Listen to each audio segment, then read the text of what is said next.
Tukang jamu langgananku ini nekat menggoda suamiku saat aku sedang dinas di luar kota. Halo Bunda, semoga Bunda semuanya dalam keadaan sehat dan bahagia ya. Sebelum masuk ke ceritanya, jangan lupa like, komen dan subscribe channel ini ya. Selamat menonton. Aku, Dinda, harus dinas keluar kota selama seminggu. Pekerjaan memang menuntutku untuk lebih sering berada di luar rumah. Dan kali ini, aku harus menghadiri sebuah konferensi di luar kota yang sudah direncanakan jauh-jauh hari. Aku tahu, Mas Zidan pasti akan baik-baik saja di rumah sendirian. Meski aku tak bisa menahan sedikit rasa cemas, aku merasa ini adalah kesempatan untuk sedikit beristirahat dari rutinitas. Aku akan kangen berat, katanya, tersenyum lebar dengan tatapan penuh kasih yang selalu membuat hatiku merasa tenang. Jaga diri, ya, Mas.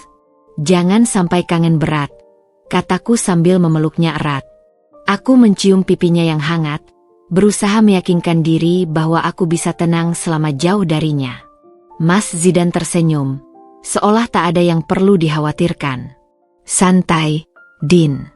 Aku bisa urus semuanya. Kalimatnya yang penuh keyakinan itu meyakinkanku, atau setidaknya aku ingin mempercayainya. Aku pun melangkah pergi, meninggalkan rumah yang penuh dengan kenangan indah kami. Namun, ada hal yang tak ku tahu. Dia, penjual jamu langgananku yang selalu manis dan ramah, ternyata sudah lama mengincar kesempatan. Selama ini aku mengenalnya sebagai perempuan sederhana yang selalu membawa jamu segar setiap pagi. Dia selalu datang dengan senyum yang menenangkan, seolah segala kekhawatiran hidupnya telah hilang dengan segelas jamu tradisional yang dia jual. Aku tak pernah curiga sedikit pun. Tetapi saat aku pergi, dia melihat kesempatan yang terbuka lebar. Tidak ada lagi aku di rumah yang bisa mengawasi. Tanpa aku sadari, tubuhnya yang selalu tampak ramah itu kini menyimpan ambisi yang lebih gelap. Dia mulai merencanakan langkah selanjutnya, berharap Mas Zidan, suamiku yang tampan dan perhatian itu, akan jatuh ke dalam perangkapnya. Dia mulai sering muncul di rumah, bukan hanya untuk mengantarkan jamu, tapi untuk berbincang lebih lama, seolah ingin menjadi teman dekat suamiku. Setiap kali aku pulang, aku selalu merasa ada yang berbeda. Meski Zidan mengklaim semuanya baik-baik saja, aku mulai merasakan ada sesuatu yang janggal. Dia, yang dulu hanya datang untuk membawa jamu, kini menjadi sosok yang selalu ada saat aku tak ada. Apakah ini hanya perasaanku? Atau apakah aku benar-benar mulai kehilangan kontrol atas rumah tangga yang kubangun selama ini? Dia telah lama memendam rasa ingin terhadap Mas Zidan, suamiku yang tampan dan selalu memperlakukannya dengan ramah. Setiap kali dia datang mengantarkan jamu, dia selalu memperhatikan bagaimana Zidan memandangku dengan penuh cinta. Itu membuat hatinya bergejolak, seolah-olah ada rasa tak puas yang menggerogoti dirinya. Dia bukanlah tipe wanita yang mudah menyerah pada perasaan. Dia tahu bagaimana caranya menarik perhatian, dan dia sadar, kali ini, dia punya kesempatan yang tak boleh disia-siakan.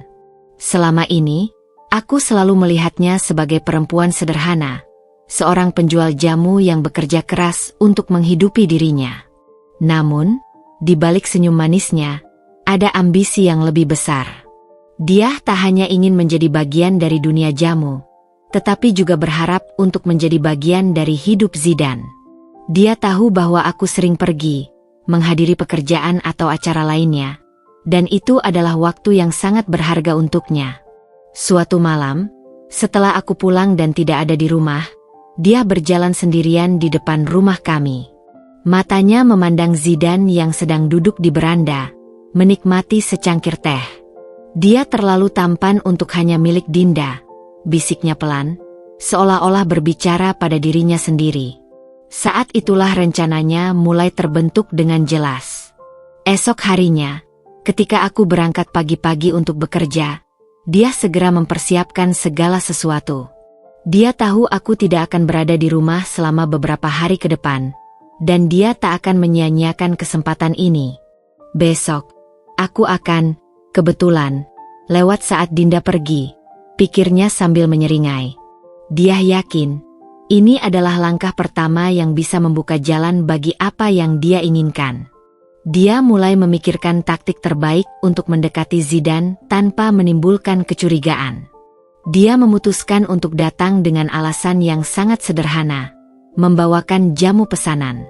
Dia tahu betul bahwa Zidane selalu menyukai jamu tradisional yang dia jual, dan itu menjadi alasan sempurna baginya untuk berkunjung tanpa terkesan mencurigakan. Mas Zidane, aku bawa jamu segar buat stamina. Loh, katanya dengan senyum menggoda, sambil sedikit membungkuk. Dia sengaja memilih waktu yang tepat, ketika Zidane sedang berkebun di halaman belakang. Saat mereka bertatap muka, dia merasa betapa mudahnya menarik perhatian Zidane. "Kamu sepertinya capek ya, Mas?" tanyanya dengan suara lembut, sengaja memberi perhatian yang lebih dari yang dibutuhkan. Saat Zidane menerima jamunya, tangannya bersentuhan dengan tangan dia. Dia tahu bahwa sentuhan kecil itu bisa menanamkan perasaan yang lebih dalam. Meski Zidane terlihat santai dan tak menaruh curiga, dia bisa melihat kilatan perhatian di matanya. Itu membuatnya semakin percaya diri. Dia terus berusaha mencari cara untuk lebih sering berada di sekitar Zidane, meski hanya untuk sekadar, kebetulan, bertemu. Dia tahu, setiap kali Zidane merasa dihargai, dia akan semakin sulit untuk menolak godaannya. Namun, dia tidak tahu bahwa perasaanku mulai berubah. Ada sesuatu yang berbeda dalam sikap Zidane, meskipun dia berusaha untuk terlihat biasa saja. Aku merasa ada sesuatu yang tak beres, meskipun Zidane selalu menegaskan bahwa dia baik-baik saja. Pada saat yang sama, dia semakin berani, semakin tak sabar untuk mendapatkan perhatian yang selama ini dia impikan. Langkah demi langkah, rencananya semakin terencana dengan baik. Dia semakin yakin bahwa waktunya untuk merebut perhatian Zidane sudah dekat. Dia tidak hanya ingin menjadi wanita yang sekadar melengkapi, tapi dia ingin menjadi wanita yang tak bisa dilepaskan dari Zidane, meski harus menghancurkan segala sesuatu yang telah kubangun. Dia tidak peduli, karena dia tahu, dalam hatinya, Zidane adalah miliknya yang pantas. Hari itu, udara pagi terasa lebih panas dari biasanya. Setelah menyelesaikan pekerjaannya di kebun, Zidane duduk di beranda rumah, menikmati angin sepau-sepau yang datang dari arah timur. Dia terlihat sangat santai, tetapi entah kenapa, ada sesuatu dalam diri Zidane yang membuatku merasa cemas. Pekerjaan dan rutinitas yang menyibukkanku selama ini membuat aku tak punya banyak waktu untuk berbicara lebih banyak dengan Zidane. Mungkin itu sebabnya dia terlihat lebih sering menghabiskan waktu sendirian akhir-akhir ini. Tepat ketika aku hendak melangkah keluar rumah menuju mobil, suara pintu gerbang yang terbuka terdengar. "Mas Zidane, aku bawa jamu segar buat stamina." Terdengar suara lembut dari dia yang tiba-tiba muncul di depan pintu. Aku terkejut, karena dia datang lebih awal dari biasanya. Namun, aku tidak curiga. Dia adalah pelanggan setia jamu yang selalu kukenal sebagai perempuan baik-baik, yang setiap pagi datang dengan senyum ramah. Zidane yang melihat kedatangannya hanya tersenyum santai, merasa tak ada yang aneh. "Oh, terima kasih, dia. Aku sudah lama nggak minum jamu segar." "Boleh deh, kalau gitu," jawabnya dengan nada santai, menerima botol jamu yang dia bawa. Saat tangannya bersentuhan dengan tangan dia, aku bisa melihat ada kilatan tertentu di mata dia. Sebuah senyum penuh arti yang tak bisa lagi disembunyikan. Zidane, yang tidak tahu apa-apa, hanya tertawa ringan, merasa nyaman dengan kehadiran dia. Dia, dengan percaya diri, melanjutkan pembicaraannya. "Mas Zidane, kalau butuh teman ngobrol, aku selalu ada. Loh, aku kan gak jauh dari sini." Dia sedikit melangkah lebih dekat, sengaja memperlihatkan ketertarikannya yang lebih dalam dari sekedar memberikan jamu. Dia tahu benar bagaimana cara membuat Zidane merasa dihargai, dan itu adalah bagian dari strateginya. Setiap kata yang keluar dari mulutnya terdengar seperti sebuah undangan yang tak terucapkan untuk lebih dekat. Zidane yang merasa senang dengan perhatian yang diberikan tidak langsung menyadari betapa setiap kalimat dia semakin membuatnya terperangkap. Terima kasih, dia. Aku kadang memang butuh teman ngobrol. Apalagi kalau Dinda lagi sibuk, jawab Zidane sambil tersenyum, menganggapnya sebagai teman biasa. Namun, kalimat yang terucap itu justru memberi sinyal kepada dia bahwa dia sudah berada di jalur yang benar. Dia tidak mau melewatkan momen ini begitu saja. Kalau begitu, lain kali aku bisa datang lagi, ya? Tanya dia dengan suara menggoda, sedikit sengaja memperlama pertemuan mereka. Zidane, yang terjebak dalam rutinitas sehari-hari, hanya mengangguk pelan, merasa tak ada yang perlu dikhawatirkan. Tentu, kapan saja, jawab Zidane, merasa tak ada salahnya berbicara dengan dia. Mereka hanya berbicara tentang jamu dan kebun. Namun, ada sesuatu yang tak terucap oleh Zidane. Meskipun dia merasa nyaman, dia mulai merasakan adanya ketegangan yang sangat halus, sebuah kehadiran yang membuatnya sedikit terjaga. Zidane menganggap itu hanya perasaannya saja. Mungkin karena dia merasa dia sedikit lebih dekat dari biasanya. Tak ada yang mengingatkannya untuk berhati-hati, dan tak ada yang memberinya petunjuk bahwa dia kini sedang merancang sebuah permainan yang akan membalikkan segala sesuatu yang dia anggap aman. Setelah beberapa menit berbincang, dia akhirnya pamit. Aku harus pergi, Mas. Semoga jamunya bermanfaat. Dengan senyum yang penuh arti, dia melangkah pergi. Zidane, yang masih terbuai oleh percakapan ringan itu, hanya melambaikan tangan dan melanjutkan kegiatannya. Namun, saat melihat bayangannya yang semakin menjauh, Zidane merasa sedikit aneh. Sebuah perasaan yang sulit dijelaskan, seolah ada sesuatu yang baru saja terjadi, sesuatu yang akan terus mengganggunya tanpa ia sadari. Di dalam rumah, aku yang sudah siap untuk berangkat, sempat memperhatikan keluar jendela dan melihat dia pergi. Aku merasa ada yang janggal, tapi hanya untuk sekejap. Zidane terlihat baik-baik saja. Jadi aku pun melupakan perasaan itu dan melanjutkan langkahku. Aku tidak tahu bahwa pertemuan sederhana antara Zidane dan dia pagi itu adalah langkah pertama dari perjalanan panjang yang akan merubah segalanya. Pulang dari perjalanan dinas, aku merasa sedikit lelah, tetapi juga senang bisa kembali ke rumah. Mas Zidane tidak ada di rumah ketika aku tiba, dan itu sudah menjadi hal biasa bagiku. Zidane sering keluar untuk berkebun atau melakukan aktivitas lain di luar rumah setelah aku pergi. Aku tidak pernah terlalu khawatir, karena aku tahu dia selalu mengurus rumah dengan baik. Namun, ada sesuatu yang berbeda malam itu. Aku merasakan semacam ketegangan di udara, sesuatu yang membuatku merasa cemas meskipun aku berusaha untuk tenang. Setelah menaruh tas di meja, aku langsung menuju ruang tamu, berharap bisa mengobrol ringan dengan Zidane dan berbagi cerita tentang perjalanan dinasku. Tapi ketika aku membuka pintu ruang keluarga, aku melihat Zidane sedang duduk di sofa, terlihat sangat serius, matanya tampak kosong. Aku tahu, ada yang tidak beres. Biasanya, dia akan menyambutku dengan senyuman lebar, mengajakku berbicara tentang apapun yang terjadi selama aku pergi. Tetapi malam ini, ada semacam jarak yang tak bisa aku jelaskan. Mas, ada apa? Tanyaku, mencoba mencari tahu apa yang terjadi. Suaraku terasa lebih lembut dari biasanya. Mungkin karena aku mulai merasa cemas tanpa alasan yang jelas. Zidane menoleh ke arahku. Matanya tampak teralihkan sejenak sebelum akhirnya dia tersenyum. Tetapi senyum itu terasa dipaksakan. Gak ada apa-apa, Din. Cuma kecapean, jawabnya cepat, hampir terburu-buru, seolah ingin menghindari percakapan lebih lanjut. Namun, ada sesuatu dalam cara dia menjawabku yang membuat aku semakin curiga. Biasanya, Zidane takkan pernah berbicara seperti itu.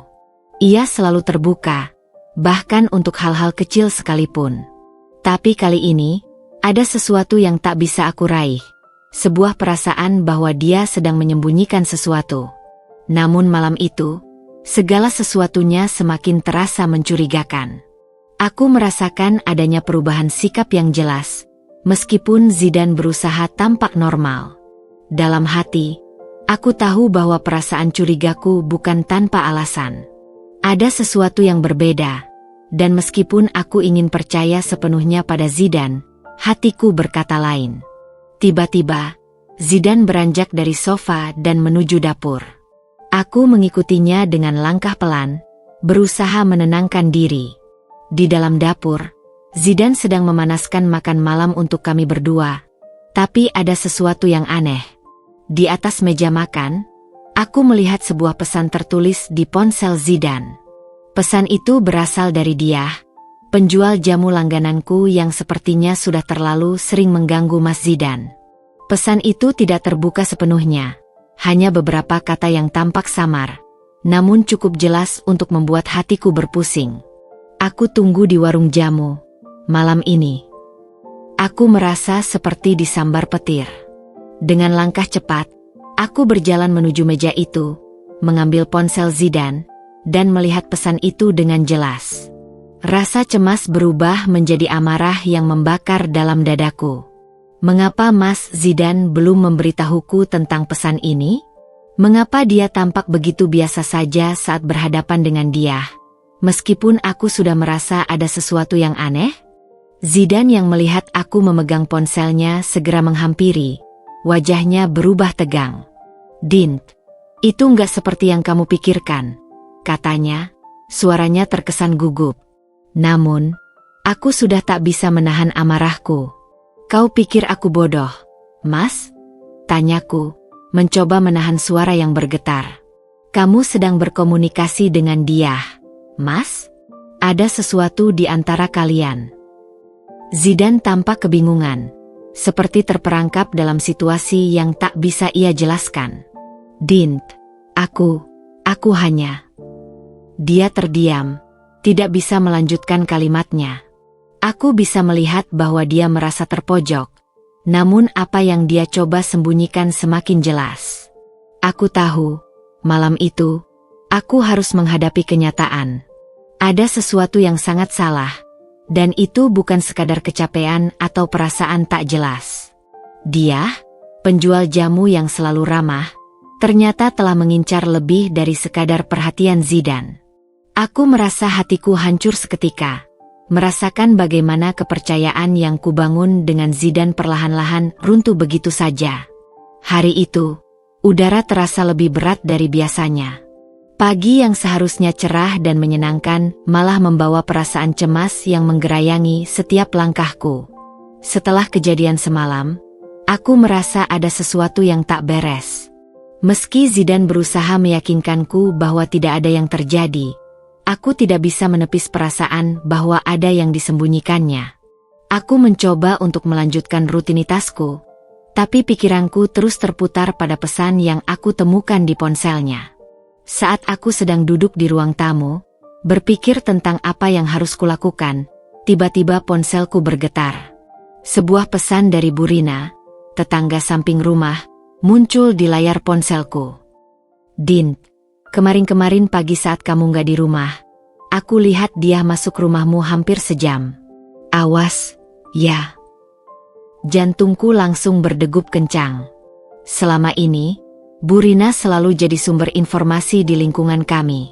Dia adalah orang yang sangat perhatian dengan segala hal yang terjadi di sekitar rumah. Biasanya, aku tidak terlalu menghiraukan apa yang dia katakan, tetapi kali ini, pesan dari Burina terasa berbeda. Ada rasa tidak nyaman yang menguasai diriku saat membaca pesan itu. Dia, yang beberapa kali aku lihat mampir ke rumah, tampaknya memang semakin sering datang. Dan kali ini, Burina menyadari betapa lama dia berada di dalam rumah kami. Aku merasa seperti ada yang mengganjal di hatiku, tapi tidak tahu bagaimana cara mengungkapkan perasaan itu kepada Zidane. Rasanya seperti ada yang lebih besar dari sekadar pesan yang kutemukan di ponselnya. Aku semakin merasa cemas. Aku membalas pesan Burina dengan cepat. "Apa kamu yakin, Bu? Apa yang dia lakukan di sana?" Beberapa detik kemudian, Burina membalas, Aku nggak tahu pasti, Din. Waktu itu, aku juga lihat mereka ngobrol lama di depan pintu. Terus siangnya, aku juga lihat dia keluar dengan tampak tergesa-gesa. Kayaknya baru selesai dari dalam rumah. Aku merasa seperti dunia ini berputar terlalu cepat. Dia, penjual jamu yang selama ini kuanggap sebagai orang biasa, ternyata memiliki niat yang jauh lebih gelap. Aku tidak pernah menyangka bahwa orang yang kuanggap baik-baik itu justru sedang mengincar suamiku. Aku terdiam sejenak, mencoba mengumpulkan pikiranku, tetapi rasa sakit itu sudah mulai merayap masuk. Aku tidak bisa berdiam diri. Aku harus tahu apa yang sebenarnya terjadi. Aku merasa hatiku semakin berat, dan langkah-langkahku semakin pelan. Dengan cepat, aku memutuskan untuk menelepon Zidane, berharap dia bisa memberikan penjelasan yang memuaskan.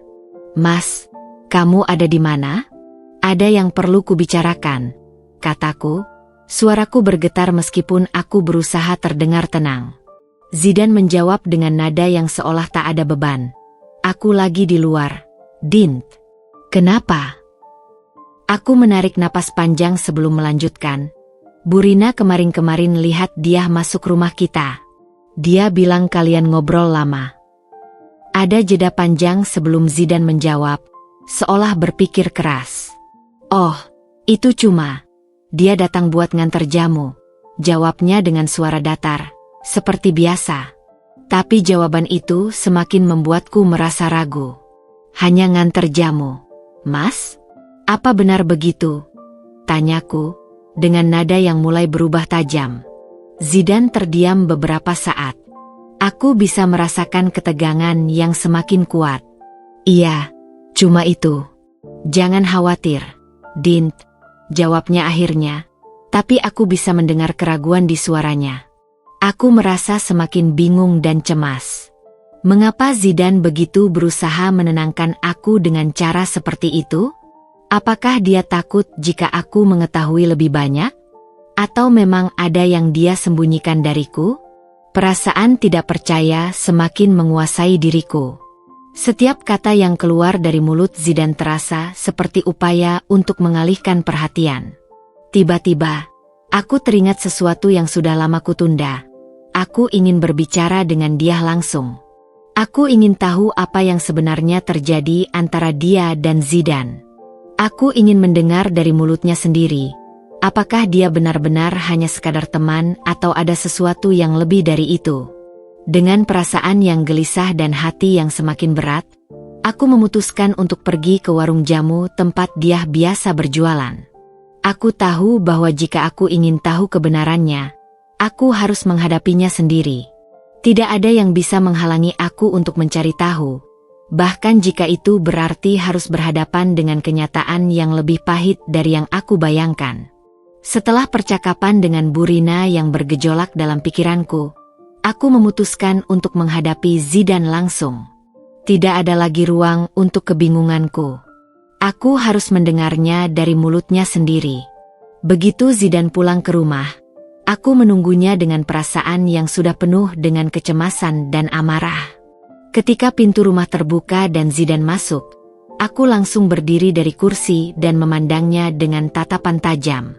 Wajahnya tampak lelah, tapi aku tahu dia tahu betul ada sesuatu yang harus dijelaskan. Suasana malam itu terasa kaku, seakan-akan ada dinding tak terlihat di antara kami. "Ada apa, Din?" tanyanya dengan nada yang datar, mencoba menutupi kecemasannya. Tapi aku bisa melihat matanya yang gelisah, seolah ia sudah tahu apa yang akan terjadi. "Aku masih ingin bertanya tentang kamu dan dia, Mas. Apa benar apa yang Burina katakan?" tanyaku. Suara aku bergetar meskipun aku berusaha sekuat tenaga untuk tetap tenang. "Apa benar kamu dan dia berbicara lama di rumah kita saat aku dinas?" Zidane menghela napas panjang, terlihat seperti sedang mencari-cari alasan. "Din, aku cuma gak mau kamu khawatir. Itu hanya hal kecil. Gak ada yang serius," jawabnya dengan suara pelan, tetapi nada itu membuatku merasa seperti ada sesuatu yang sangat disembunyikan. Hatiku sudah mulai meronta. Aku tahu ada sesuatu yang lebih besar dari sekadar hal kecil yang dia sebutkan. Tanpa bisa lagi menahan diri, aku menatapnya dengan tatapan yang lebih tajam, hampir seperti menuntut kebenaran. Zidan, jangan anggap aku bodoh. Kamu pikir aku nggak tahu apa yang terjadi? Tanyaku, bibirku bergetar menahan marah. Kenapa kamu nggak pernah bilang tentang dia? Kenapa dia terus datang ke rumah kita? Zidan terdiam sejenak, seolah kata-kataku menampar wajahnya. Dia memalingkan wajahnya, seakan mencari jawaban di ruang kosong di sekitarnya.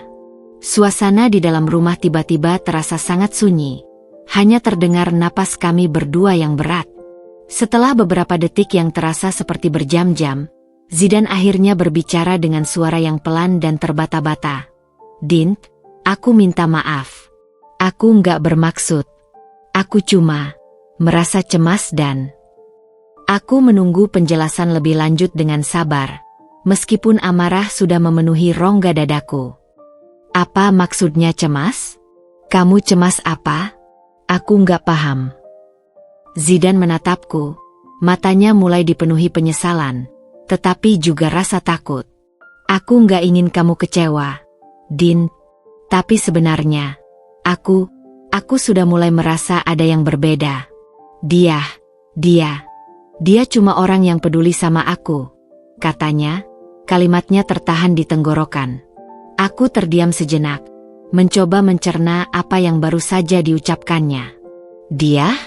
Peduli? Rasanya itu seperti sebuah tamparan yang keras.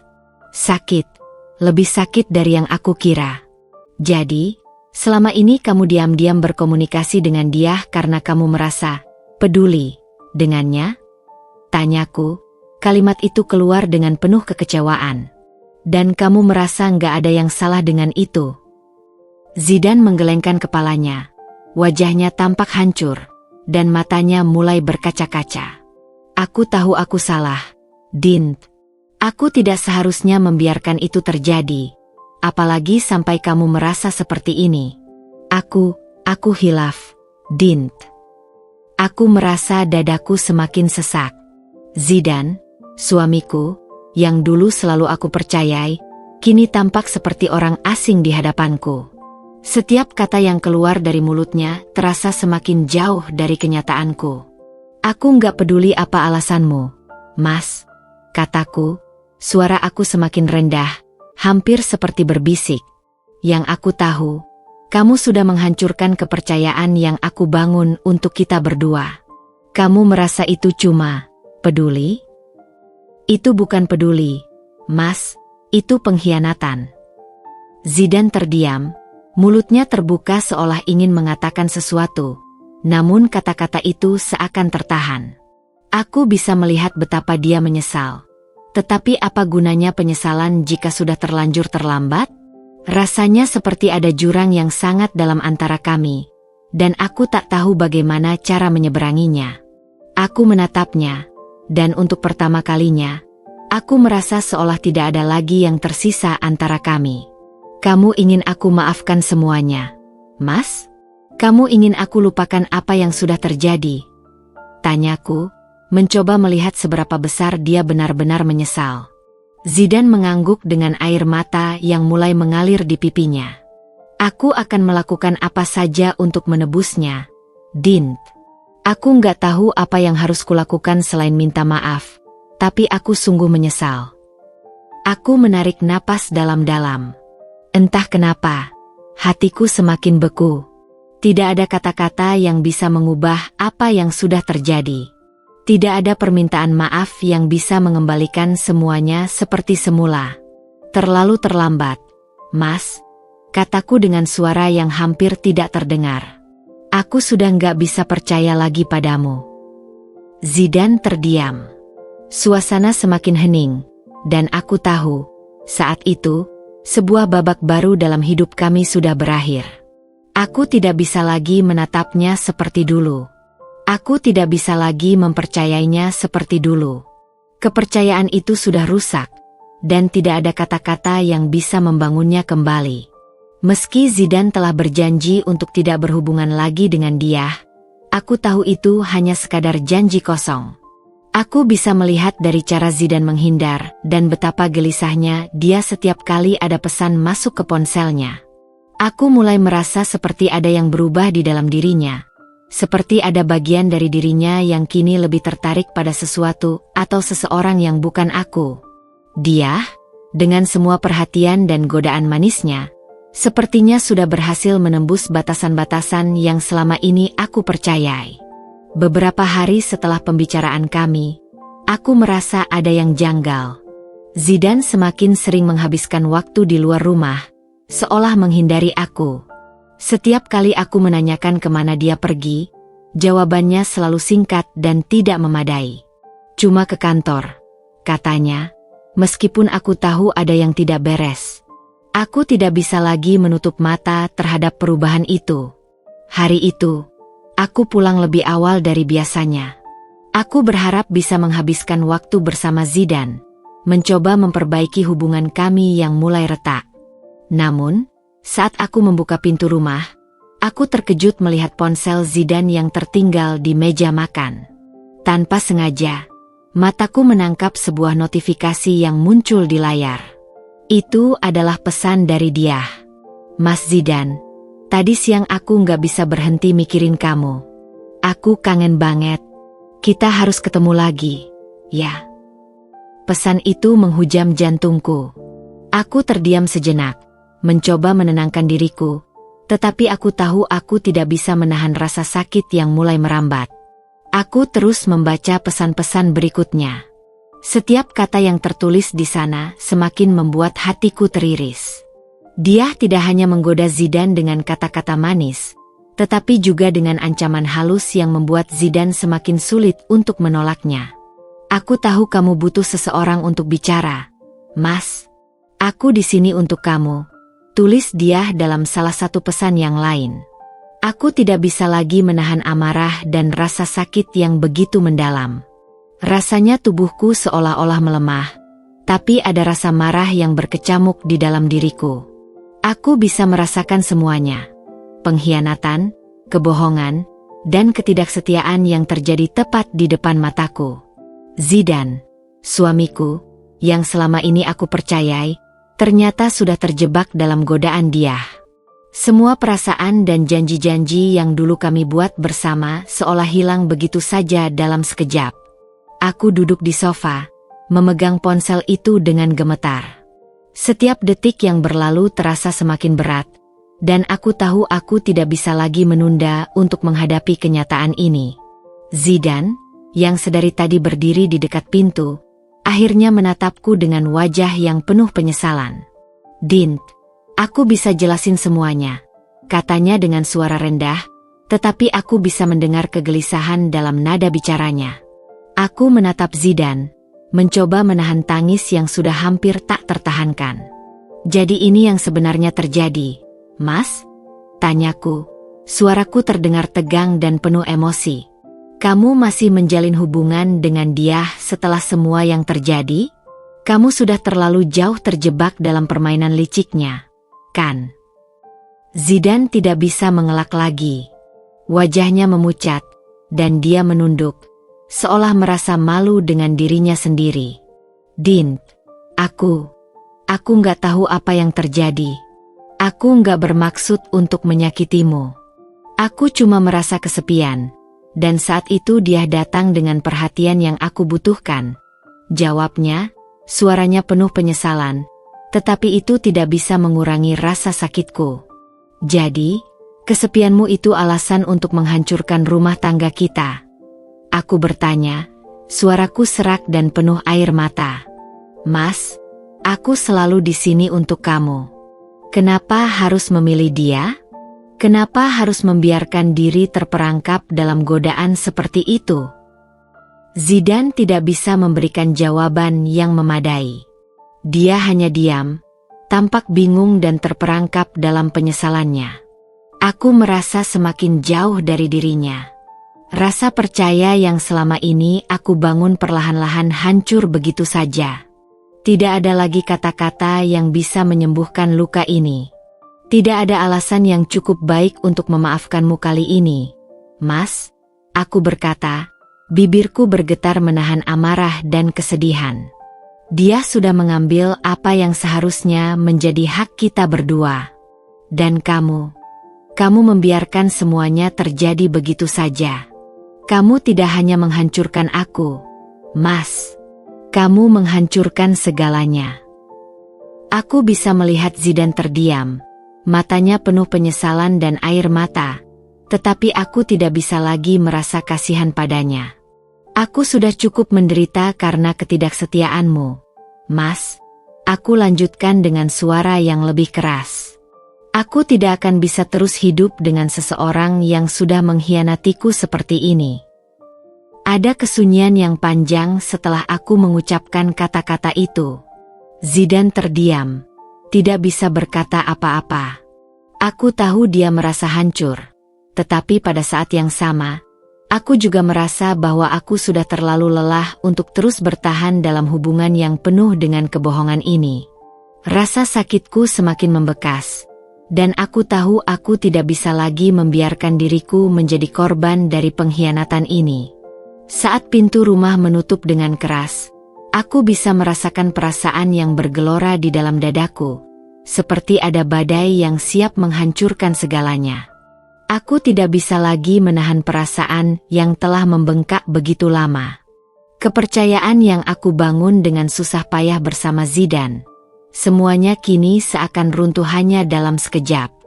Rasa sakit ini lebih tajam daripada yang pernah aku rasakan sebelumnya.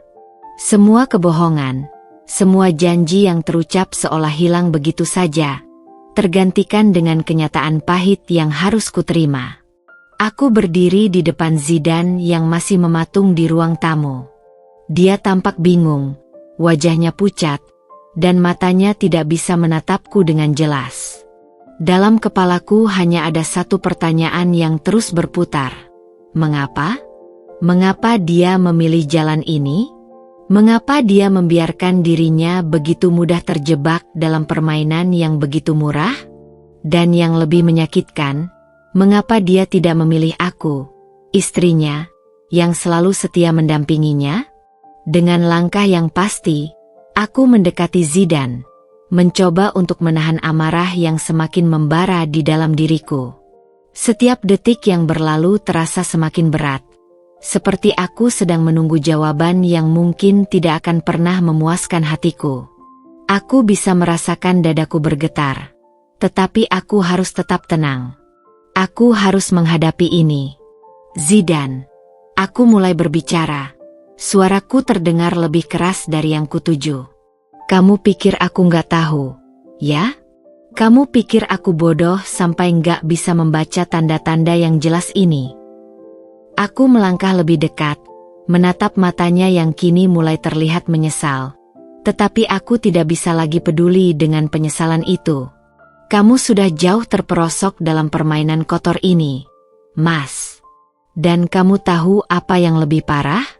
Kamu sudah menghancurkan segalanya.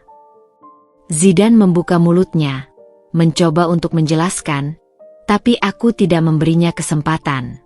Jangan coba-coba memberi alasan lagi, Mas. Aku nggak butuh alasan yang kamu buat-buat untuk menenangkan hatimu sendiri. Apa yang kamu lakukan dengan dia itu bukan sekadar kesalahan kecil. Kamu sudah mengkhianatiku. Kamu sudah memilih jalan yang nggak seharusnya kamu pilih. Aku bukan sekadar istri yang tinggal di rumah menunggumu pulang setiap hari. Aku adalah seseorang yang telah memberikan kepercayaan sepenuhnya padamu, dan kamu merusaknya dengan cara yang sangat kejam. Zidane terdiam, dan aku bisa melihat ekspresi wajahnya berubah. Ada penyesalan yang begitu dalam di matanya, tapi itu sudah terlambat. Terlalu terlambat untuk memperbaiki semuanya. Dint, aku minta maaf. Aku nggak tahu apa yang harus aku katakan.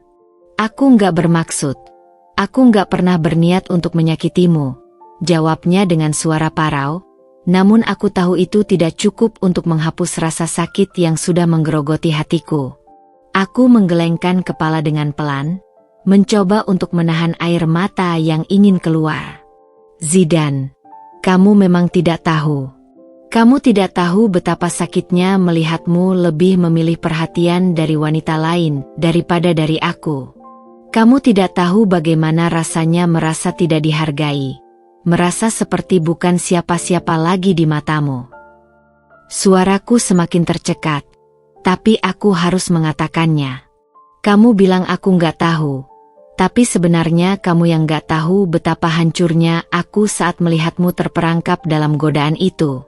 Kamu benar-benar nggak mengerti, Mas. Aku merasa seperti ada yang hilang dari diriku. Aku merasa seperti kamu bukan lagi suamiku yang dulu. Zidane mulai menangis, menunduk, dan aku bisa mendengar isakannya yang semakin keras. Tetapi hatiku sudah terlalu beku untuk merasa kasihan. Zidane, aku berkata dengan tegas, suaraku sudah tidak lagi bergetar. Aku sudah tidak bisa lagi mempercayaimu. Dan aku tidak tahu apakah aku bisa memaafkanmu, meskipun kamu terus menangis di depanku. Kamu sudah memilih jalanmu, dan aku harus memilih jalanku sendiri sekarang. Aku bisa melihat Zidane mencoba untuk mendekat, tetapi aku mundur, menahannya dengan tangan. Jangan sentuh aku. Jangan coba-coba untuk menyentuhku dengan alasan apapun. Karena aku sudah tidak bisa lagi merasakan apapun untukmu. Aku berkata dengan suara keras, meskipun setiap kata itu mengiris hatiku. Aku sudah cukup menderita karena semua kebohonganmu, dan aku tidak bisa terus hidup dalam bayangan pengkhianatan ini. Zidane terjatuh ke lantai, mengangkat tangannya seolah meminta maaf. Aku salah, Din. Aku minta maaf. Aku nggak tahu harus bagaimana lagi. Tapi aku janji, aku akan berubah. Aku akan memperbaiki semuanya. Aku akan melakukan apapun untuk mendapatkanmu kembali, katanya, suaranya penuh penyesalan. Namun, aku hanya menatapnya dengan tatapan kosong.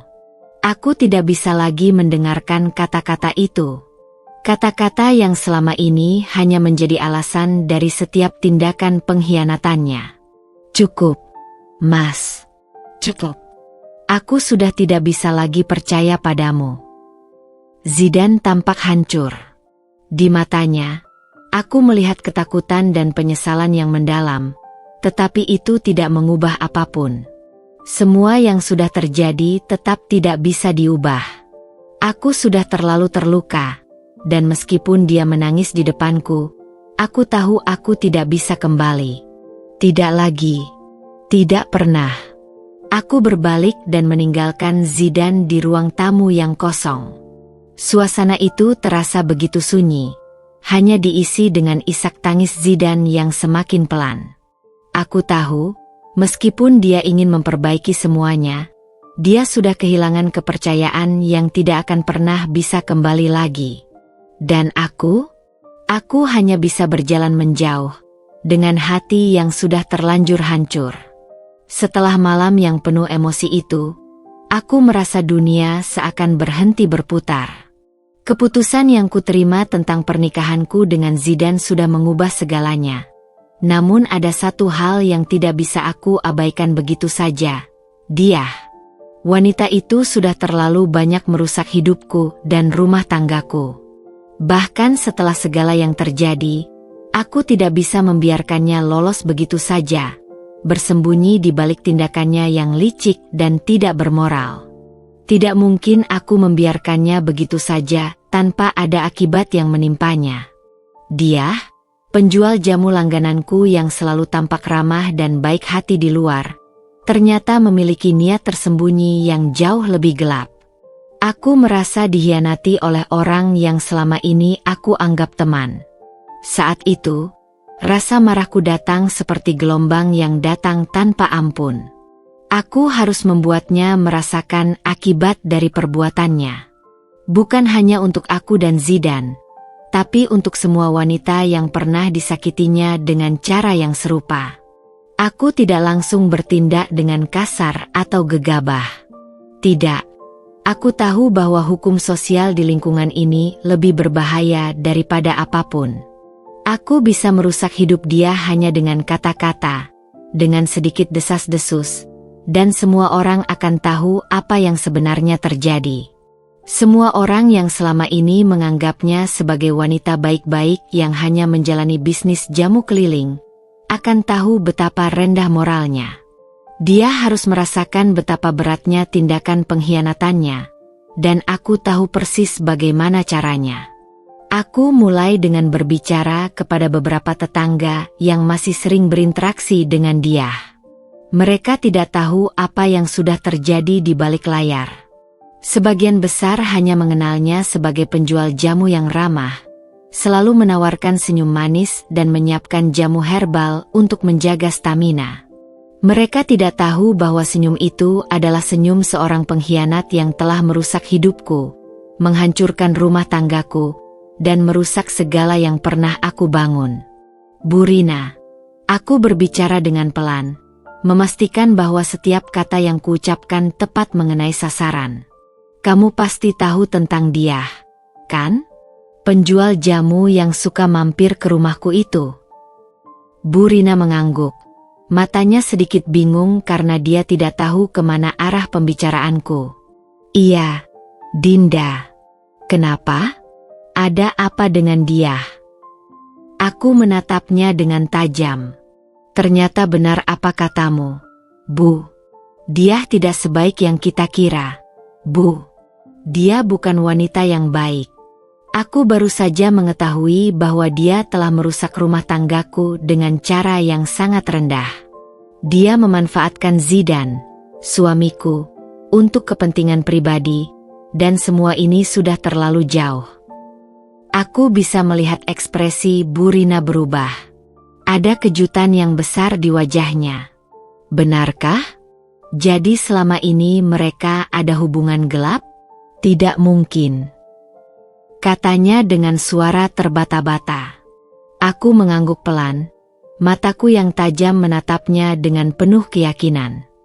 Percayalah, Bu, ini semua benar. Dan aku tidak bisa diam saja membiarkan dia begitu saja, tanpa ada yang tahu apa yang sebenarnya dia lakukan. Selanjutnya, aku mulai berbicara kepada tetangga-tetangga lain yang juga sering berinteraksi dengan dia. Setiap kali aku menyebutkan perbuatannya, aku bisa melihat bagaimana wajah mereka berubah. Ada yang terkejut, ada yang tidak percaya, dan beberapa di antaranya bahkan merasa sangat kecewa. Ternyata, banyak dari mereka yang sudah mulai meragukan sikap ramah dan manis yang selama ini ditunjukkan oleh dia. Rupa-rupanya, ada juga yang merasa aneh dengan sikapnya yang tiba-tiba terlalu dekat dengan suami orang. Meskipun mereka tidak tahu secara detail, aku bisa melihat dari sorot mata mereka bahwa sesuatu yang buruk memang telah terjadi. Penyebaran informasi ini berjalan sangat cepat, terutama di kalangan ibu-ibu dan tetangga dekat yang biasanya berkumpul di warung kopi setiap pagi. Dengan cepat, berita tentang apa yang terjadi antara Zidan dan dia menyebar ke setiap sudut desa. Orang-orang mulai berbicara dengan terbuka, dan tanpa disadari, reputasi dia mulai runtuh. Jamunya yang sebelumnya laris manis mulai terabaikan, pelanggan mulai menghindarinya, dan akhirnya, warung jamu yang biasa ia kelola dengan penuh semangat menjadi sepi. Satu persatu, orang-orang yang dulu setia membeli jamunya, mulai beralih ke penjual jamu lain. Dia yang dulu dianggap sebagai simbol ketulusan dan kesederhanaan, kini menjadi bahan olokan. Aku tahu, ini bukan akhir dari penderitaannya. Karma sudah berjalan, dan aku tidak perlu melakukan lebih banyak hal. Tindakan sosial yang aku lakukan sudah cukup untuk membuat dia merasakan akibat dari perbuatannya. Mungkin dia akan mencari jalan lain untuk bertahan hidup, tetapi yang jelas, reputasinya hancur, dan dia tidak akan pernah bisa kembali ke hidup seperti sebelumnya. Semua yang dia bangun dengan tipu muslihatnya, sekarang hancur berantakan. Aku merasa sedikit lega. Meskipun karma itu datang dengan cara yang tak terduga, aku tahu bahwa tindakan ini adalah langkah yang benar. Tidak ada yang bisa menghancurkan hidup orang lain dengan semudah itu, dan berharap bisa lolos begitu saja. Dia mendapatkan apa yang pantas dia dapatkan. Dan itu adalah balasan dari setiap tindakan yang telah dilakukannya. Sejak hari itu, aku memutuskan untuk bercerai dari Zidane demi kelanjutan hidupku. Hari-hari setelah perpisahan dengan Zidane terasa seperti badai yang datang begitu cepat dan tidak memberi ruang untuk bernapas. Keputusan untuk mengakhiri semuanya, meskipun terasa benar, tetap meninggalkan luka yang dalam. Tidak ada yang mudah setelah kehilangan seseorang yang telah lama menjadi bagian dari hidupmu, meskipun pengkhianatan yang dia lakukan tidak bisa lagi dimaafkan. Aku tahu, perpisahan ini adalah langkah yang tepat, tetapi pada saat yang sama, aku merasa terombang-ambing di tengah-tengah ketidakpastian yang menghantui setiap langkahku. Tahun-tahun bersama Zidane seakan-akan terhapus begitu saja. Dan aku harus berhadapan dengan kenyataan bahwa aku kini harus melanjutkan hidupku seorang diri. Di setiap sudut rumah ini, ada kenangan yang membekas. Setiap barang yang aku lihat, setiap sudut ruangan yang dulu penuh tawa, kini terasa hampa dan kosong. Semua itu seperti mengingatkan aku tentang kegagalan, tentang betapa mudahnya kepercayaan bisa dihancurkan hanya dalam sekejap. Tapi di saat yang sama, aku juga tahu bahwa hidup harus terus berjalan. Aku tidak bisa membiarkan diriku terjerat dalam bayang-bayang masa lalu. Aku mencoba untuk mengalihkan perhatianku pada hal-hal yang lebih produktif, pada tujuan yang lebih besar. Hari-hari yang awalnya penuh dengan kepedihan, perlahan mulai terasa sedikit lebih ringan ketika aku mulai menulis. Menulis adalah cara terbaik untuk mengungkapkan apa yang selama ini terpendam dalam hatiku. Setiap kata yang kutulis adalah bagian dari proses pemulihan diriku. Dalam setiap cerita yang kubuat, aku menemukan diriku kembali, menemukan kekuatan yang selama ini aku sembunyikan. Menulis membuatku merasa seolah-olah aku bisa mengontrol hidupku sendiri, meskipun dunia luar tidak bisa kuatur. Suatu pagi, aku duduk di meja tulis di sudut rumah yang dulu menjadi tempat kami sering berbincang. Tulisanku mulai mengalir dengan lancar, cerita demi cerita, hingga akhirnya aku merasa seperti ada sesuatu yang menyembuhkan setiap bagian dari jiwaku yang terluka. Aku tidak lagi merasa kosong. Aku merasa hidupku punya arti, meskipun semuanya telah berubah. Menulis membuatku merasa lebih kuat dan lebih siap untuk menghadapi apapun yang akan datang. Namun, meskipun menulis memberikan pelarian yang indah, tidak bisa dipungkiri bahwa kenyataan tetap ada. Pagi-pagi yang biasa aku lalui dengan Zidane kini hanya aku habiskan sendiri. Meskipun aku sudah tidak mencintainya lagi, aku tidak bisa begitu saja menghilangkan rasa kehilangan itu. Setiap kali aku berjalan di luar rumah, melihat pasangan-pasangan yang bahagia, aku merasakan seolah ada sesuatu yang hilang dari diriku. Apa yang dulu tampak biasa, sekarang menjadi pengingat betapa rapuhnya hubungan manusia. Betapa mudahnya janji-janji yang pernah diucapkan bisa patah dan lenyap begitu saja. Tetapi aku tidak bisa terus-terusan tenggelam dalam kesedihan. Aku punya tanggung jawab yang lebih besar, terutama untuk diriku sendiri. Aku tidak bisa biarkan diriku terpuruk dalam kesedihan selamanya. Aku mulai melakukan hal-hal yang selalu kuimpikan tapi tidak pernah sempat aku lakukan. Aku mulai mencari cara untuk lebih mengenal diriku, lebih memikirkan masa depan yang aku inginkan. Satu-satunya cara untuk sembuh adalah dengan bergerak maju, dan aku harus mulai melakukan itu. Bulan demi bulan berlalu, dan aku merasa semakin menemukan diriku. Aku mulai aktif di komunitas menulis, berbagi cerita tentang perjalanan hidup dan pemulihan yang kutempuh. Aku mulai membuka diri kepada orang-orang baru, walaupun rasa takut dan trauma dari masa lalu masih terkadang mengintai. Namun, aku tidak bisa biarkan itu menghalangiku. Aku tahu bahwa untuk bisa benar-benar melupakan masa lalu, aku harus menghadapi ketakutanku terlebih dahulu. Suatu hari, aku diundang untuk berbicara di sebuah acara menulis tentang perjalanan hidup dan bagaimana menulis bisa menjadi sarana terapi bagi seseorang yang sedang berjuang mengatasi luka batin. Aku merasa gugup, tapi aku tahu ini adalah kesempatan besar untuk berbagi pengalamanku dan memberi inspirasi pada orang lain yang mungkin merasakan hal yang sama. Ketika aku berbicara di depan banyak orang, aku merasa seperti aku sedang berbicara untuk diriku sendiri.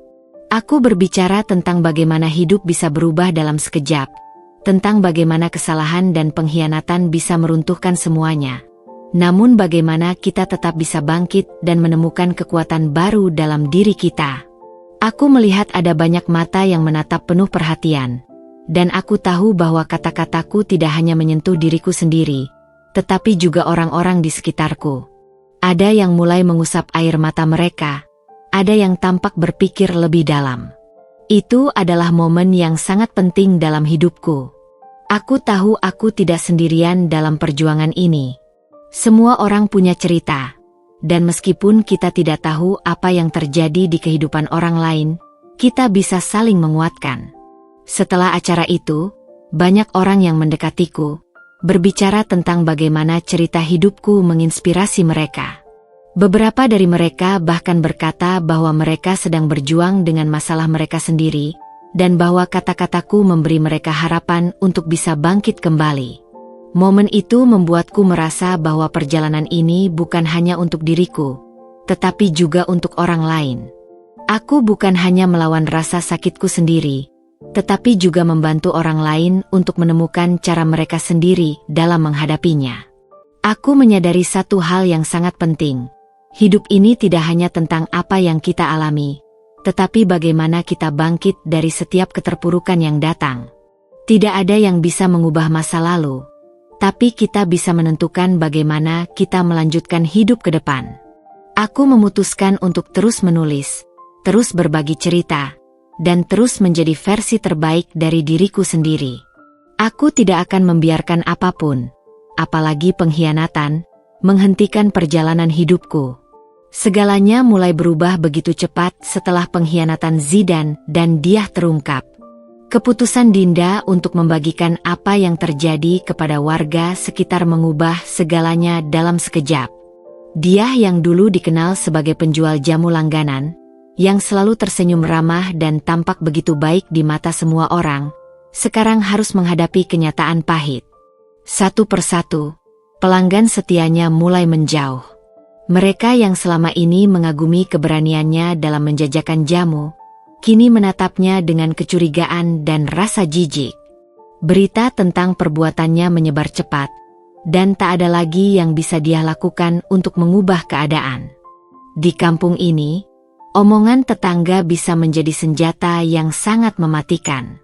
Begitu berita tentang Diah yang menggoda suami orang itu tersebar, tak ada yang mau lagi membeli jamu darinya.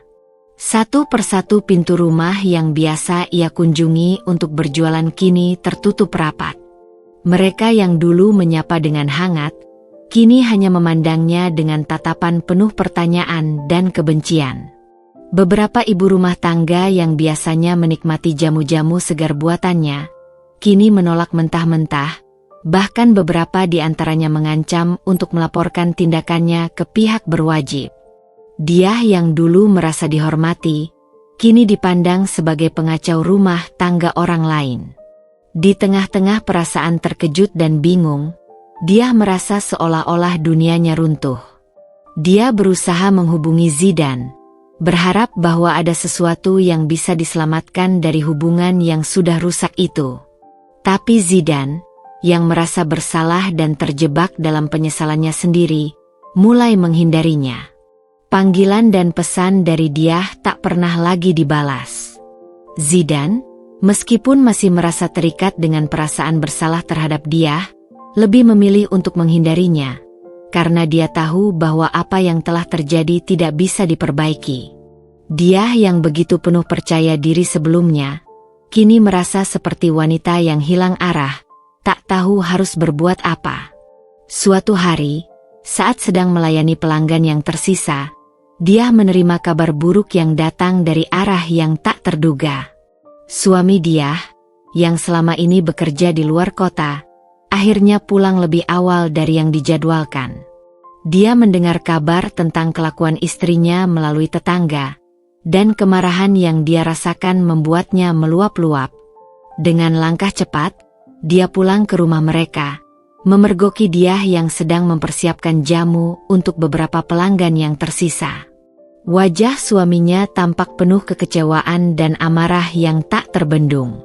"Kau memalukan," katanya dengan suara gemetar karena marah. "Aku sudah bertahun-tahun bekerja keras untuk kita, dan ini yang kau lakukan." Dia yang terkejut hanya bisa diam, menatap suaminya yang kini berdiri di depan pintu, seolah tak percaya dengan apa yang sedang terjadi. Air mata dia mulai mengalir, tetapi bukan karena penyesalan. Dia merasa seolah-olah semuanya telah runtuh, dan dia tak tahu lagi bagaimana cara untuk memperbaiki semua kesalahan yang telah dia buat. Suaminya yang selama ini bekerja di luar kota, tak pernah tahu tentang perselingkuhan yang terjadi di rumah mereka. Dia merasa sangat terhina, dan perasaan itu membuatnya ingin segera keluar dari kehidupan dia. Setelah beberapa menit yang terasa sangat panjang, suami dia akhirnya berbicara lagi, dengan suara yang lebih tegas dan dingin. "Aku sudah tidak ingin ada hubungan apapun denganmu," katanya. "Aku tidak akan tinggal dengan wanita seperti dirimu." Keputusan yang diambilnya begitu teguh, dan meskipun dia berusaha memohon dan mengajukan berbagai alasan, suaminya tetap tak tergoyahkan. Pada saat itu, dia merasa seperti kehilangan segalanya. Suaminya akhirnya mengajukan cerai, dan dalam hitungan hari, rumah tangga mereka yang dulunya tampak sempurna itu pun berakhir. Tak hanya itu, dia juga diusir dari kampung. Semua orang, yang dulunya sangat mengenalnya, kini menjauh darinya. Tidak ada lagi yang peduli padanya. Usahanya untuk mencari pelarian dalam kesibukan sehari-hari, seperti berjualan jamu, tak lagi bisa menyelamatkan dirinya. Bisnis jamunya yang dulu menjadi sumber pendapatannya, kini perlahan-lahan bangkrut. Para pelanggan yang dulunya mengagumi kelezatan jamunya, sekarang hanya melihatnya sebagai simbol dari pengkhianatan yang tidak bisa diterima. Setiap hari, dia merasakan kesendirian yang semakin mendalam. Tidak ada lagi yang mau mendengarkan cerita-ceritanya, tidak ada lagi yang mendukungnya. Dia yang dulu merasa dihormati, kini menjadi bahan tertawaan dan olokan. Seiring waktu, dia mulai merasakan betapa beratnya karma yang harus dia bayar. Setiap orang yang pernah dia lukai, baik secara langsung atau tidak langsung, kini memperlihatkan bagaimana dunia akhirnya membalas setiap tindakan buruk yang pernah dilakukan. Setelah Dinda meninggalkan Zidan, hidupnya berubah drastis. Sebelumnya, ia selalu merasa bahwa segala sesuatunya akan baik-baik saja, bahwa ia bisa mengatasi segala masalah yang datang dalam pernikahannya. Tapi kenyataannya, setelah Dinda pergi, Zidan merasakan kehampaan yang begitu dalam, seolah-olah sebuah bagian dari dirinya telah hilang. Setiap sudut rumah mereka yang dulu terasa penuh dengan kebahagiaan, kini hanya menyisakan kenangan pahit yang mengingatkan Zidan pada semua kesalahan yang telah ia buat. Rumah yang dulunya menjadi tempat berkumpul mereka berdua, kini terasa kosong dan sunyi. Hari-hari Zidan berlalu dengan penuh kesendirian. Ia yang dulu sering sibuk bekerja dan menikmati waktu bersama Dinda, kini terjebak dalam kesepian yang menyesakkan dada. Tidak ada lagi tawa Dinda yang mengisi hari-harinya, tidak ada lagi percakapan hangat di malam hari, tidak ada lagi perhatian lembut yang selalu diberikan Dinda. Semua itu kini tinggal kenangan. Zidan mencoba mengalihkan pikirannya dengan bekerja lebih keras. Namun setiap kali ia pulang ke rumah, ia hanya merasakan keheningan yang membuatnya semakin terpuruk. Zidan sadar, semua ini adalah akibat dari pengkhianatannya sendiri. Ia merasa sangat menyesal telah membiarkan dirinya jatuh ke dalam godaan Diah. Meskipun saat itu ia mencoba membenarkan tindakannya dengan alasan bahwa ia hanya sekadar penasaran, atau merasa terbuai oleh perhatian yang diberikan Diah. Namun, Zidan kini tahu bahwa alasan-alasan itu hanyalah pembenaran untuk kesalahannya yang sebenarnya sangat besar. Ia tidak pernah benar-benar memahami betapa berartinya Dinda baginya sampai Dinda benar-benar pergi. Pikirannya terus berputar pada momen-momen kebersamaan dengan Dinda yang kini terasa seperti mimpi indah yang sudah berakhir. Ia mengingat betapa sabarnya Dinda selama ini mendampinginya. Betapa Dinda selalu ada untuknya meskipun Zidan seringkali tidak memberi perhatian yang cukup. Ia teringat pada wajah Dinda yang selalu tersenyum hangat, meskipun terkadang ada beban yang tidak ia ketahui. Semua itu kini menjadi seperti bayang-bayang yang tak bisa ia raih lagi. Zidan mencoba untuk menghubungi Dinda, tetapi setiap upaya yang ia lakukan selalu berakhir dengan penolakan. Dinda yang kini lebih memilih untuk melanjutkan hidupnya tanpa Zidan, tidak memberikan ruang untuknya kembali. Setiap kali ia mengirim pesan, Dinda hanya membalas dengan kata-kata singkat yang penuh ketegasan. Zidan tahu bahwa apa yang telah ia lakukan tidak bisa begitu saja dilupakan. Ia merasa seperti terjebak dalam penyesalan yang tak berujung. Dan semakin lama ia menyadari bahwa Dinda benar-benar telah memutuskan untuk melangkah jauh darinya. Suatu malam, Zidan duduk di meja makan mereka yang dulu selalu menjadi tempat makan malam bersama Dinda. Ia menatap kosong pada kursi yang dulu selalu diduduki oleh istrinya, dan sebuah rasa sesal yang mendalam meresap dalam dirinya. Betapa bodohnya ia, telah merusak sesuatu yang begitu berharga hanya karena kelemahan dirinya sendiri. Ia merasa seperti kehilangan arah, tidak tahu harus kemana lagi, karena Dinda adalah satu-satunya yang benar-benar bisa membuat hidupnya terasa berarti.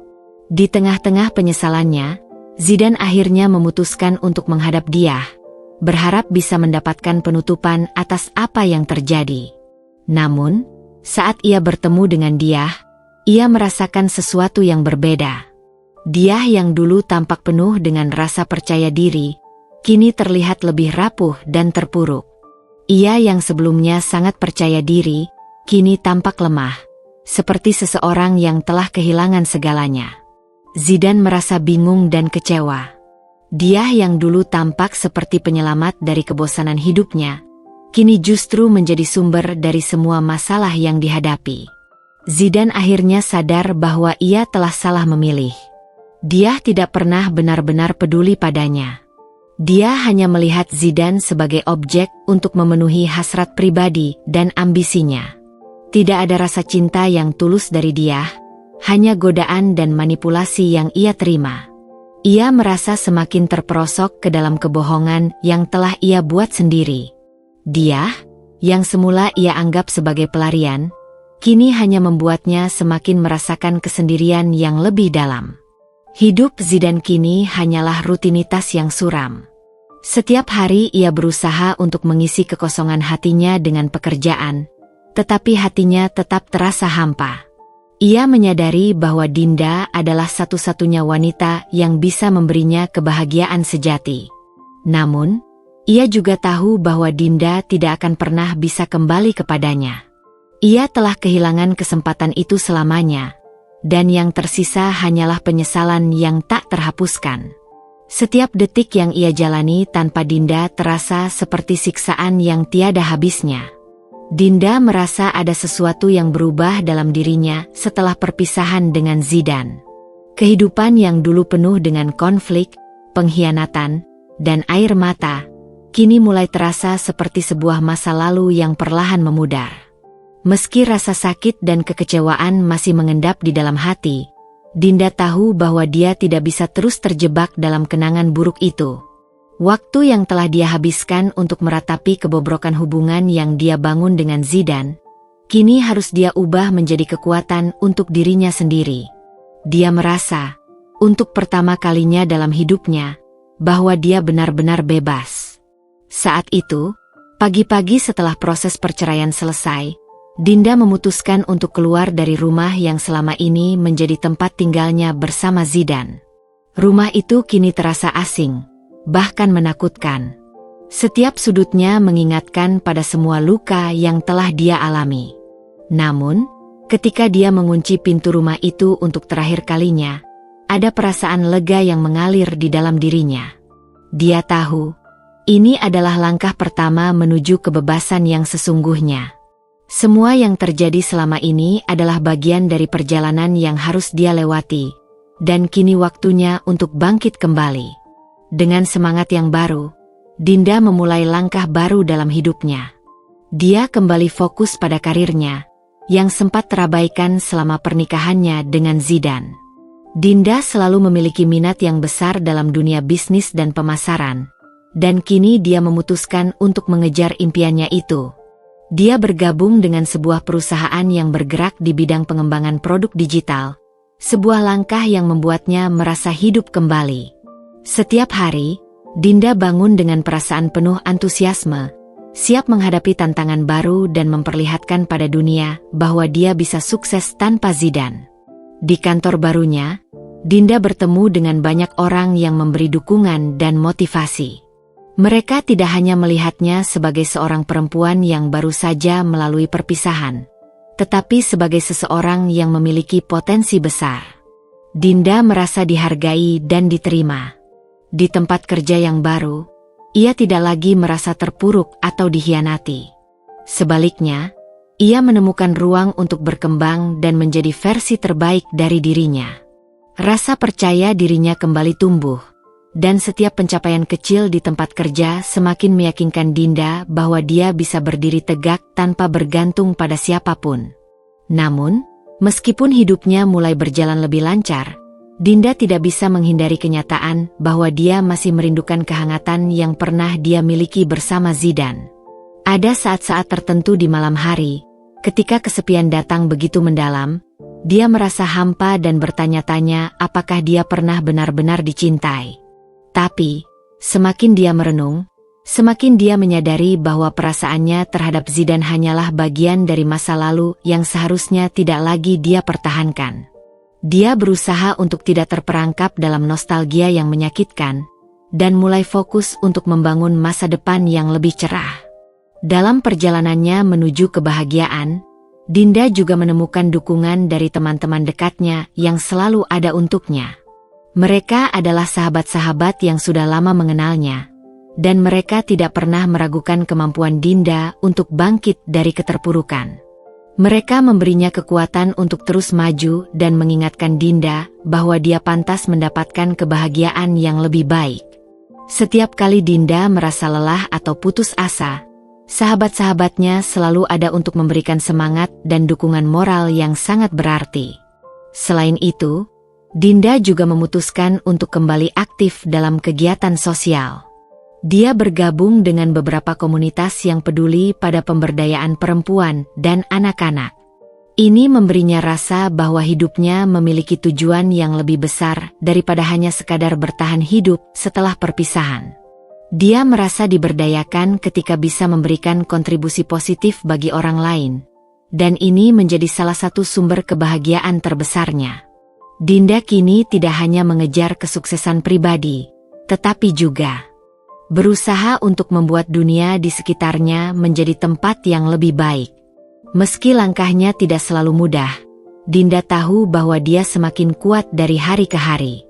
Ada banyak momen di mana dia merasa cemas atau takut gagal, tetapi dia selalu mengingatkan dirinya bahwa setiap langkah kecil yang dia ambil menuju kehidupan yang lebih baik adalah kemenangan besar.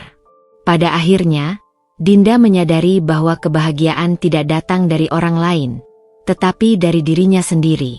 Keberanian untuk memaafkan dirinya, untuk melupakan masa lalu yang menyakitkan, dan untuk membuka diri terhadap kemungkinan baru, adalah langkah terbesar yang bisa dia ambil. Dinda merasa bangga dengan dirinya sendiri.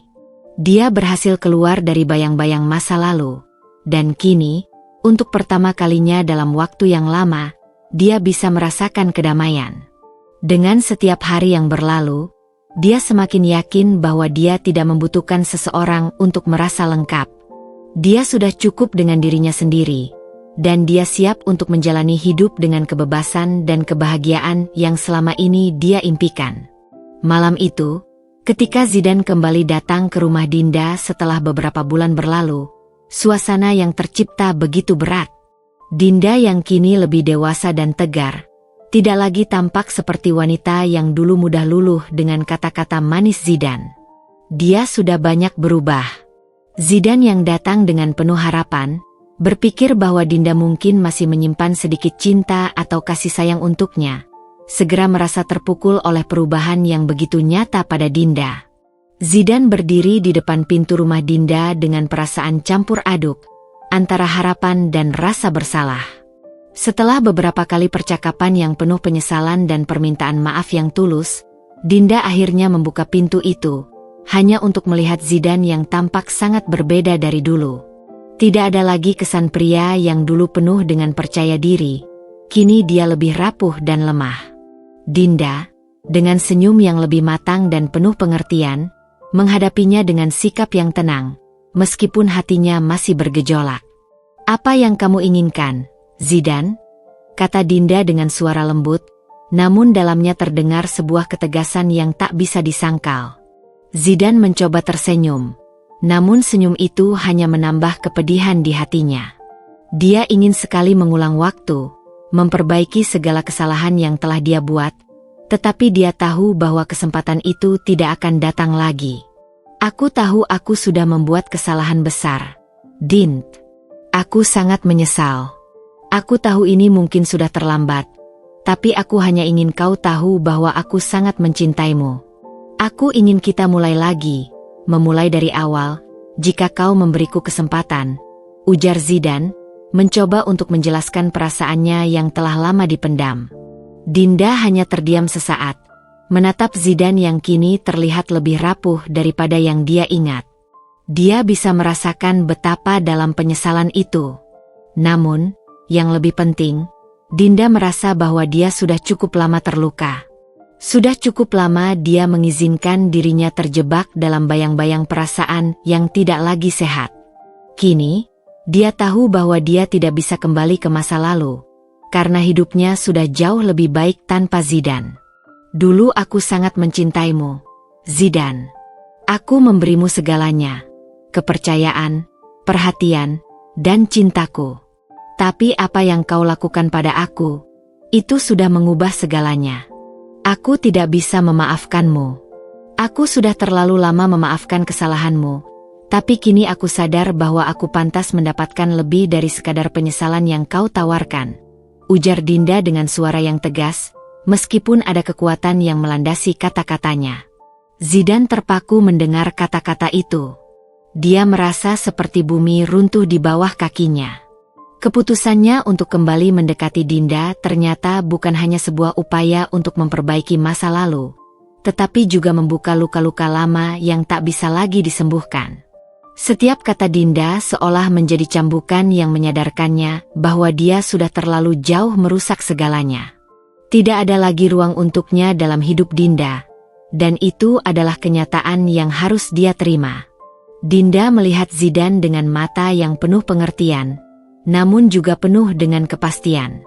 "Aku telah belajar banyak selama ini, Zidane. Aku belajar bahwa kebahagiaan itu datang dari dalam diriku sendiri, bukan dari orang lain.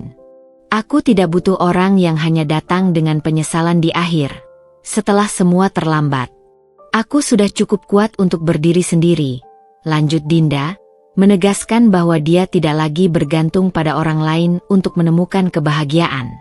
Zidane menunduk, menyadari bahwa dia benar-benar kehilangan Dinda, bukan hanya sebagai istri, tetapi sebagai sahabat dan orang yang paling mengerti dirinya. Dia menyadari betapa buruknya dia memperlakukan Dinda, dan betapa rendahnya dia ketika dia memilih untuk menyia-nyiakan segalanya hanya demi kepuasan sesaat. Sekarang, dia hanya bisa menyesali semuanya. Namun dia tahu bahwa penyesalannya sudah tidak lagi memiliki arti. "Jika ada satu hal yang aku bisa minta, Din, itu adalah kesempatan untuk membuktikan bahwa aku bisa berubah.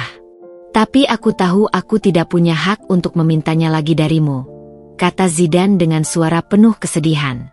Dinda menghela napas panjang, dan meskipun dia merasakan sedikit rasa kasihan pada Zidane, dia tahu bahwa keputusan yang dia buat adalah keputusan yang tepat untuk dirinya. "Kau tahu, Zidane, Mungkin aku dulu berharap kita bisa memperbaiki semuanya. Tapi sekarang aku tahu, hidupku lebih baik tanpa kamu. Aku sudah menemukan kebahagiaan yang lebih sejati, yang berasal dari dalam diri aku sendiri. Aku sudah cukup kuat untuk melanjutkan hidupku tanpa bayang-bayang masa lalu yang penuh dengan pengkhianatan. Zidane hanya bisa terdiam, tak tahu harus berkata apa lagi. Semua kata-kata itu terasa seperti pisau yang mengiris hatinya lebih dalam. Namun, ia tahu bahwa ini adalah harga yang harus dia bayar untuk kesalahan-kesalahan yang telah dia buat. Ketika Dinda menutup pintu itu, ada rasa lega yang luar biasa dalam dirinya. Dia tahu bahwa ia telah membuat keputusan yang tepat, bahwa dia tidak lagi akan membiarkan seseorang yang pernah mengkhianatinya untuk kembali masuk ke dalam hidupnya. Keputusan itu membawa kedamaian, meskipun ada sedikit rasa sedih yang tersisa karena kenangan indah bersama Zidane yang kini hanya bisa menjadi bagian dari masa lalu. Dinda merasa lebih bebas dari sebelumnya. Dia sadar bahwa tidak ada lagi yang bisa menghentikan langkahnya, dan dia siap untuk melangkah ke masa depan yang lebih cerah. Dengan penuh percaya diri, dia menatap langit malam yang cerah, tahu bahwa dia sudah cukup kuat untuk menghadapi apapun yang datang di depan.